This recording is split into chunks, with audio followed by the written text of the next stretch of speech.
Hello and welcome to this Dr. Frost Maths video on Key Stage 5 domain and range of functions. In this video we're going to look at what a mapping is versus a function and the different types of function, one-to-one versus many-to-one. We'll be looking at the domain and range of various standard functions. We'll be looking at the domain and range of some less standard functions as well as piecewise functions over here. We'll look at the relationship between the domain and range of a function and its inverse.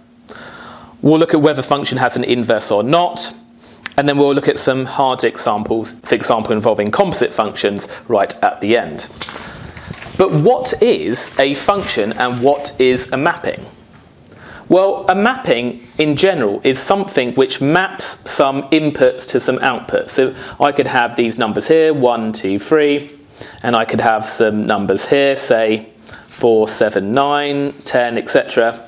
And we could have some arbitrary mapping that says if the input was say 1, that gives us an output of 4. If we had an input of say 3, that could give us 10, and it could give us 9, for example. And it could be that 2 maps to 7, etc. So in general, a mapping associates input values with output values. And note that a single value might map to just one value or it might map to two values. And we could also have the fact that two different values might map to the same output value. Now a function is a bit more restrictive. A function is a mapping such, firstly, that each input maps to only one output. So for example, this wouldn't be a function because this 3 here maps to multiple different outputs. We are allowed, however, for different inputs to map to the same output. So for example, if I didn't have these arrows here, this would be a function because although 2 and 3 are both mapping to 7, each of 1, 2 and 3 only has one arrow coming out. It only maps to one value. And the second restriction is this. All values in the domain must map to a value. And I'll explain what domain means in a second. This set of values here, the set of inputs, is known as a domain. So the domain is just the set of inputs, and we call the set of outputs the range. So the range is the set of outputs. So for this second restriction here, it must be that every single value in the set has an arrow coming out of it. And then there's two different types of functions. We've got many-to-one functions and one-to-one functions. And you can probably guess what these are from the name.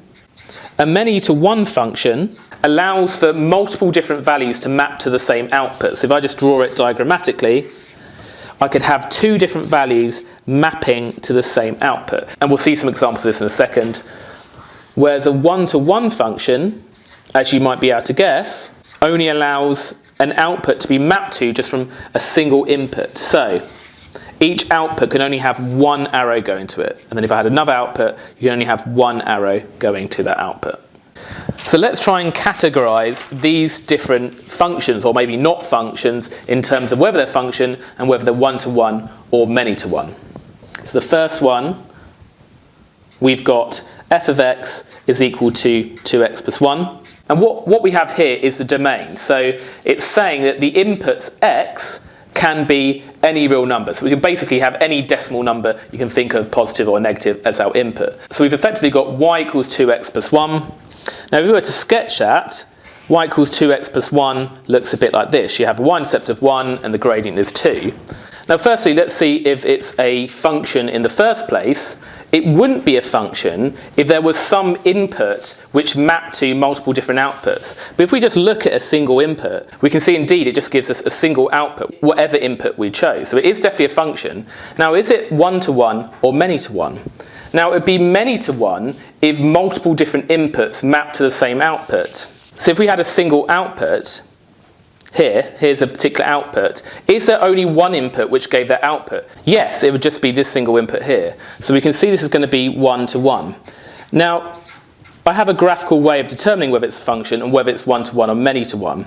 Now, to see if it's a function in the first place, I use something called the vertical ray test. So if I had, say, a function like this, if I fire at my function vertically, can you see that it intercepts the graph at two different places? And that means for a particular input, you have multiple different outputs. And we know that for a function, each input maps to only one output, but we've got a single input mapping to multiple outputs, so that's not a function. So if it fails this vertical ray test, where you kind of cut it vertically, and it hits it multiple times, then it won't be a function.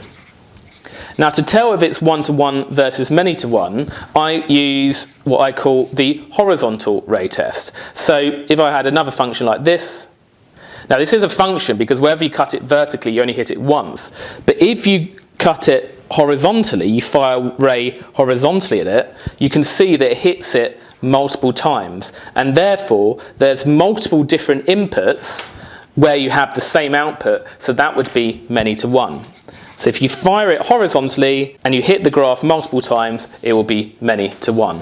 Let's look at these other ones. We've got f of x is 2 to the x. That looks like this. Well, it passes the vertical cut test. It only ever hits it once, so it is a function. And it also only ever hits the graph once if you cut it horizontally, which means it must be just 1-to-1. What about the third one? F of x equals x squared. Well, that graph looks like this. Now we can see it's a function because it passes the vertical cut test, but if we cut it horizontally, it hits it multiple times, and therefore it must be many-to-one. There are many different inputs which map to the same output. What about part 4? F of x is equal to root x. So root x graph looks like this. Now seemingly that is a function, because it passes the vertical cut test. However, look at the domain here. It's saying that the possible inputs are any real value. So that's saying that this function is defined, for example, for negative values. But we can't root a negative value. So there's therefore some values within this domain for which this function is not defined. You can't root negative values. And therefore, it's not a function because it's not defined for all the inputs. And finally, this last one, we got f of x is equal to plus or minus root x. Now a root x graph looks like this. If it was plus or minus that, you would also get this side as well. And we resolve the issue of it not being defined for certain values of domain because we're restricting the domain to only values which are least 0. So that's okay. However, it fails the vertical cut test. It intercepts it twice, and therefore it's still not a function. If I was to write f of x equals root x without the plus or minus and said that x was greater or equal to 0, then it would be a function and it would be 1-to-1. What about question 2? Suggest a suitable domain and find the corresponding range for each of these functions. So remember that the domain is the possible inputs of the function, i.e. in terms of x, and the range is the possible outputs of the function, i.e. in terms of y, or f of x we can write it. So y is equal to 2x plus 1. If we were to sketch that, it would look like this, as we saw earlier. Now a suitable domain would be any real number, because we can see the input could be any input you like, unless we arbitrarily restrict it. So the domain here is going to be that the input, x, can be any real number. And remember, this notation here means x is in the set of all real numbers. The domain is always in terms of x, the input. Now what about the range? Well, if the input can be anything, then the output can be anything. It can go from positive infinity to minus infinity. So therefore the y value can be any real number as well. So the domain is always in terms of x, the range is in terms of y. But instead of y, I'd written f of x, for example. Then instead of y, we'd have written f of x is any. So f of x refers to the output of the function, x refers to the input. What about b? F of x is equal to e to the x. Well, e to the x graph looks like this. Now, the x value can be anything you like. You could do e to the power of like 5, you could do e to the power of minus 100 if you like. You can input either positive values or negative values or 0.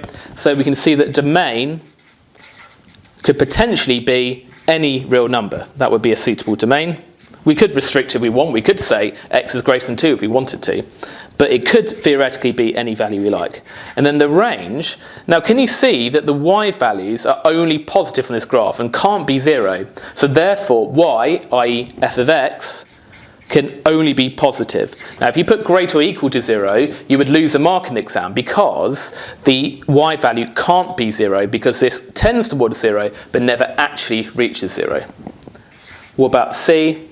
If we draw this, we have y equals x squared, or f of x equals x squared. Now, we could square any positive value or negative value or 0, so the domain could be any real number again. But like this graph here, the y value has to be positive, or it could be 0, because 0 squared is 0. So the range is just slightly different to the previous graph, that the y value, i.e. f of x, has to be greater or equal to 0. And the next one, 2D, f of x is equal to 1 over x. Now that's a reciprocal graph, and you may remember the reciprocal graph looks like this. Now let's look. Well, the input, it could almost be anything. We can have positive numbers and negative numbers, but can you see that the input can't be 0? We can't do 1 divided by 0. So a suitable domain would be that x can be any real number, but also x is not allowed to be 0. And what about the range? What can the y values be? Well, we can see that y can be positive here, y can be negative here, but the y value can't be 0. So we get a very similar range, is that the y value, i.e. f of x, can be any real number except f of x is not allowed to be 0.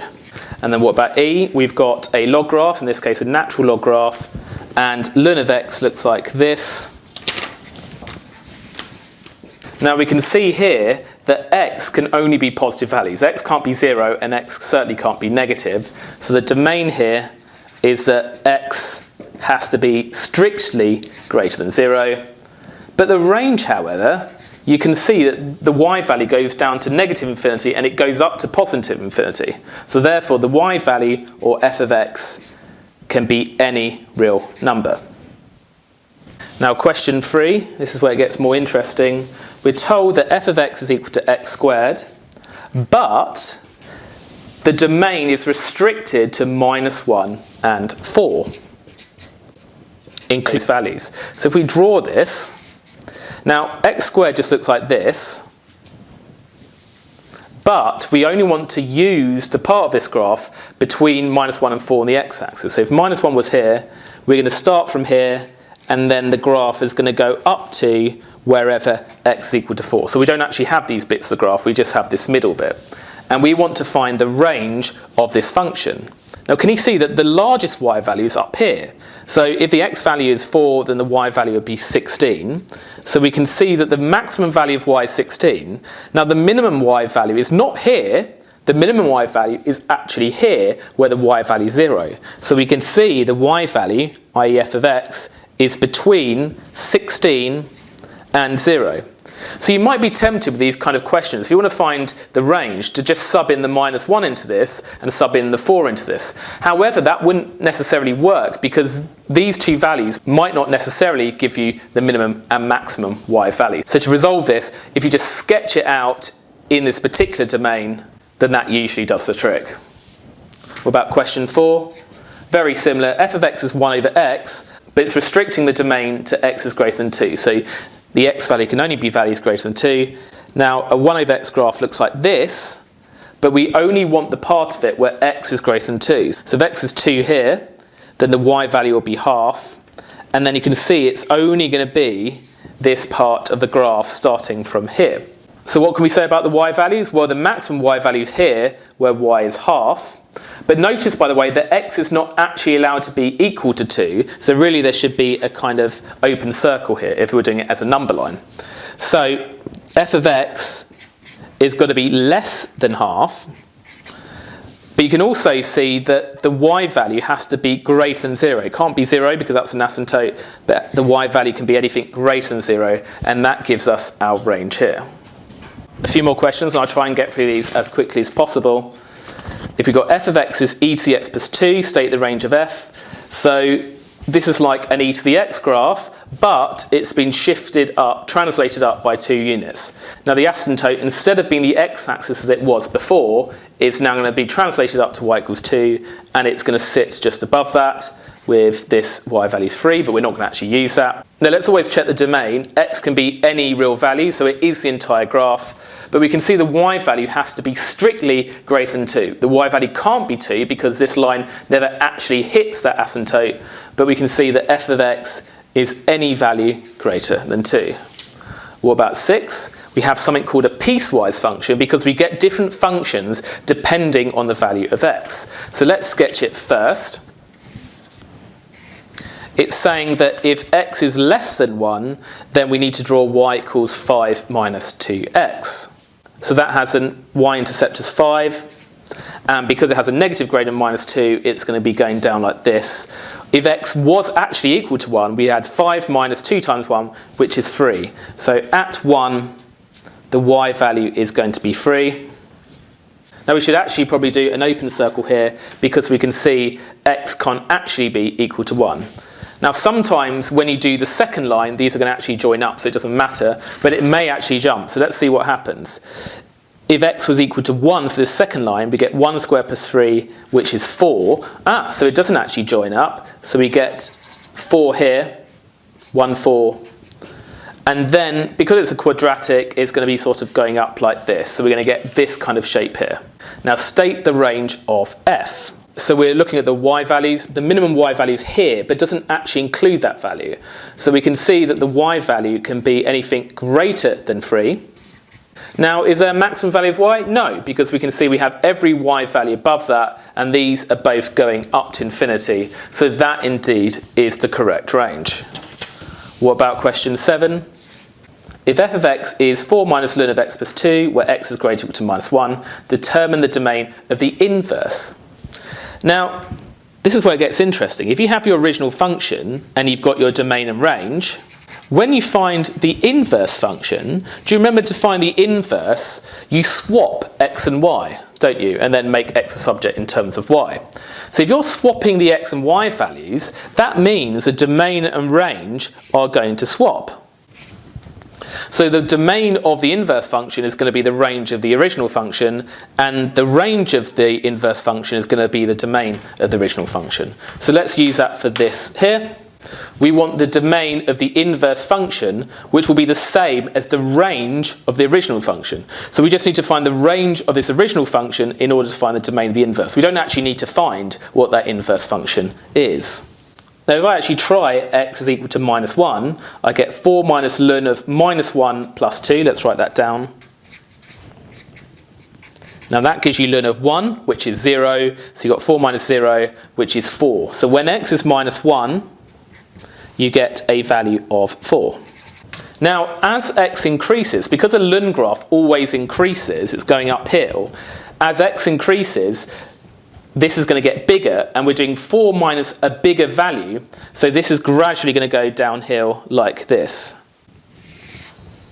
Now we want to determine the domain of this inverse. That's going to be the range of this function. Now we can see the maximum y value is 4, so the range of the original function is that f of x is less than or equal to 4, because x does include minus 1, so the y values does include 4. And that means the domain of the inverse function is going to be exactly the same. However, because domains are always written in terms of x, we're going to write x is less than or equal to 4. Now question 8, g of x is equal to x squared minus 3x. Does this function have an inverse if the domain is between 0 and 5? Well, the easiest way is to sketch it. If we were to write this as y equals x brackets x minus 3, we can see we have roots at 3 and at 0, so it's going to look like this. I'm going to do it dotted first because I only want this graph as x varies between 0 and 5. So it's going to be between here and here, where 5 is here. So this is the only part of the graph that we actually have. Now, does it have an inverse?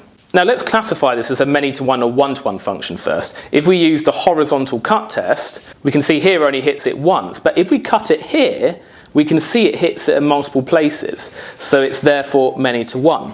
Now, if the function g is many-to-one, when we find the inverse, because the inputs and the outputs swap round, many-to-one becomes one-to-many. To illustrate, if I had, for example, 4 and minus 4, mapping to the same values, if I had many-to-one like this, then when I find the inverse of this, the 16 would map to 4 and minus 4, which is one-to-many. Now that's not a function, and therefore we say g doesn't have an inverse because the resulting function, g minus 1, is not actually a function. so it does not have an inverse. Now question 10, we've got f of x is equal to 4 minus ln of x plus 2. That was in an earlier question with a domain of x is greater or equal to minus 1. And we've got g of x is equal to e to the x squared minus 2, where x can be any real number. We want to find the range of fg. Now if we were to find f of g of x, that's going to be f of g of x, so e to the x squared minus 2. And then that's going to be 4 minus ln of e to the x squared minus 2. If you don't know how to deal with composite functions, then do look at that video first. Now it simplifies to 4 minus ln of e to the x squared, because the minus 2 and 2 cancel. And the ln and the e cancel, giving 4 minus x squared. Now if we think about f of g of x, x has initially been fed through g and then through f to give us the output. So we want the range of this, then the inputs we're considering here are the inputs of g. Now the inputs can be anything we like, and therefore we're inputting anything we like into 4 minus x squared. Now if we were to draw 4 minus x squared, it looks like this, where it starts at 4, and therefore we can say that the range of this, which is fg of x, the output can be anything less than or equal to 4. And then this very final question, we've got g of x is equal to 2x plus 5 over x minus 3. And we're told that x can be any value greater or equal to 5. We want to find the range. Now we need to sketch this. Now I explored this in my video on reciprocal graphs, but the way we sketch a reciprocal graph of the form ax plus b over cx plus d is this. We firstly consider the vertical asymptote. Notice that we can't divide by 0, so x is not allowed to be 3, because we'd have 3 minus 3 is 0. So we get this vertical asymptote at x equals 3. Now to get the horizontal asymptote, you just need to consider what happens as x becomes large. Now if x was large, let's say x was 1,000, we'd get 2,005 at the top divided by 997 at the bottom. So if we sub in that 1,000, we get 2,005 divided by 997. We can see that's a value just slightly more than 2. So the curve is basically going to be tending towards y equals 2. Another quick way of getting this is that if x was large, the plus 5 and the minus 3 effectively become inconsequential, so we end up with 2x over x, which simplifies to 2. So the y value is 2 when x is large. And then the graph is going to look like this, like a reciprocal graph. Now if x is greater or equal to 5, then can you see, well the x value is 3 here, so when x is 5 it's going to be somewhere here, and we're only going to be using this part of the graph. So we can see that the y value has to be something greater than 2, but it can be anything up to this particular value here. Now if x was 5, then what would y be? Well, we have 2 times 5 plus 5 over 5 minus 3, which is 2. So that's 15 over 2, which is 7.5. So the y value here is 7.5. And that means the output of this, g of x, can be anything up to and including 7.5, because we can see that x can be 5 and therefore y can be 7.5, but it has to be something greater than 2, and it can't be equal to 2 because that is a horizontal asymptote.